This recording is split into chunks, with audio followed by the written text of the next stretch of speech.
Hi everybody, this is our video on binary molecular compounds in terms of how to write their formulas and how to write their names. As you recall, formula writing and naming is extremely important in chemistry. It is a skill that you're going to be using from now until the end of the class. You'll have to use it when you do chemical reactions. You'll have to use it when you're writing chemical equations. You'll have to use it at various points throughout the year. So this is a skill that you absolutely must master and be able to use, okay? Binary molecular compounds. Binary molecular compounds are pretty much exactly what they say.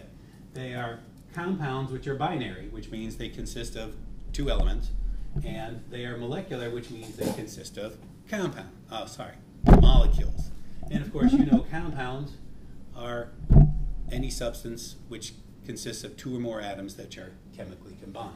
So they're binary, meaning two, molecular, which means they're made out of molecules, not ions, and they're compounds, which means that those atoms are bonded to each other chemically. So, how do we write the chemical formula for these things? Well, let's write one out. Here's a simple one. It's a very simple one. It's HI. HI is the type of molecular compound which basically there's only one type of compound that exists that contains H and I. So if that's the case, we would just name the first element, and the second element is iodine. So we're going to take that iodine and we're going to change the ending to "ide", and it becomes hydrogen iodide. So anytime we're naming these, the first element retains its name and the second element has its name changed at the end to IDE. Another one similar to that is HCl, and HCl would be hydrogen chloride. So again, we name the first element and we take the second element and change its ending to IDE. Now there are other compounds in which you might see more than one compound that contains those particular elements. And so, my friends, there has to be a scheme of how to name those in order for us to understand or to be able to tell the difference between them. For example, there are several different compounds which contain both nitrogen and oxygen. So how do we know the difference between one or the other? Well, we use this particular scheme of prefixes in order to help us differentiate one from another. And the prefixes look like this. Mono is 1, di is 2, tri is 3, tetra is 4, penta is 5, hex is 6, hept is 7, oct is 8, non is 9, and last but not least, dec is 10. So we use these prefixes in order for us to be able to differentiate one from the other. So now I'd also point out that those would be very helpful for you to memorize, because the sooner that you put what you're learning here to memory, the easier it's going to be down the road. You don't want to have to think about this in later units. Absolutely, absolutely.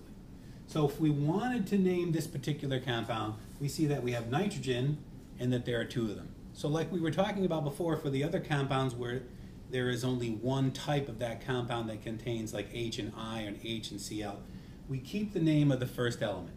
But because there are different types of compounds that contain nitrogen and oxygen, we're going to have to use the prefix di here. So this would be called dinitrogen, and since there's only one oxygen, we would call it monoxide. Because we would have two either different or two of the same,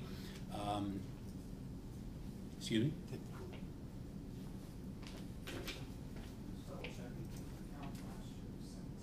Thanks. Perfect. Because we have two different, two vowels next to each other, we don't want to say monooxide, it's kind of funny. So we just kind of say monoxide. So we see that we use the prefixes in order to differentiate and to show that there's two nitrogens and one oxygen here. Here, this would be dinitrogen pentaoxide.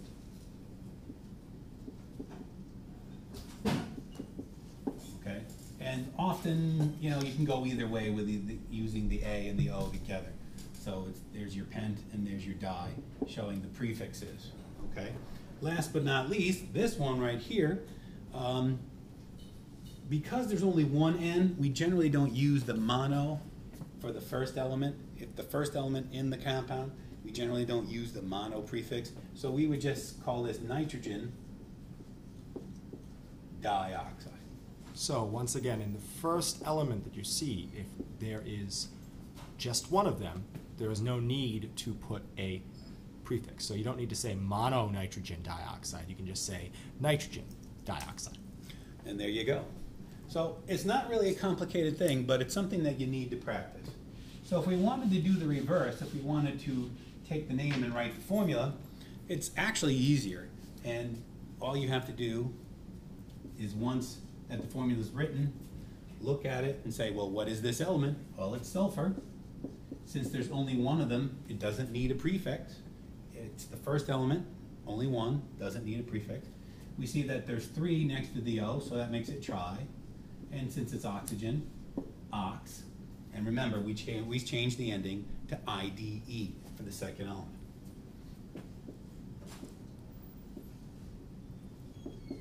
And let's say we're going to do this one, P4O10. Tetra is 4, tetraphosphorus, deca oxide. Or if you prefer, you can call it decoxide. Either way. Once again, our recommendation is that you put those prefixes to memory before we come in August and start working on some of these problems in class. And that's the video.